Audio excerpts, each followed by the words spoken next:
We're in July now and my hardy fuchsia is in full bloom. There are flowers everywhere and they're so beautiful. And if you look closely at the flowers, you can see that there are some little, the things that are attached to the actual flowers are little berries. So when the petals drop off, they leave behind the berry. You can see some of them have done so here, dropped off. And if we look a bit closer, we can find a few that are, because they ripen after they drop off into really tasty berries. Let me just have a look. I've got some down here. There's one. Just have a pick of it. I'm gonna have a look at it closely. So I've got a few of them here, and they're really soft and juicy when they're completely ripe. Really delicious. I'll just cut one open so we can see how they look inside. That's super juicy.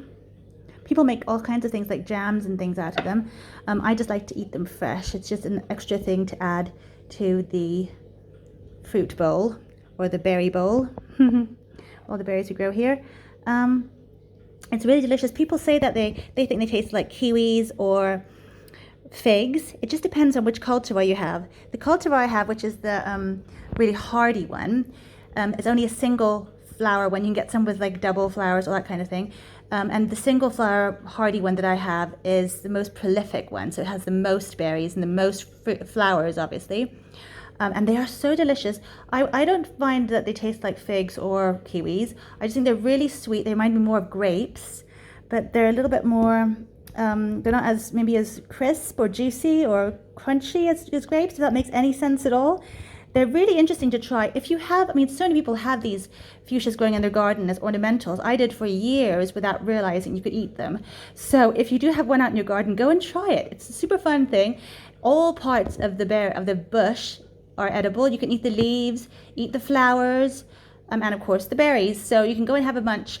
I don't find the leaves particularly tasty or the flowers, but I really, really rate these berries. They're amazing. So I would definitely go and try. And it's just great to have something, you know, for me it was unexpected because we had these bushes growing out there for years before I finally realized, oh, you can actually eat bits of them. And that's just a huge bonus. So definitely recommend trying them and seeing if you've got a really tasty one, because they all do taste different depending on the cultivar. And this one is particularly really tasty. So see, it does look so much like a grape, a red grape. But there you have them, the hardy fuchsia berries in general. Really wonderful.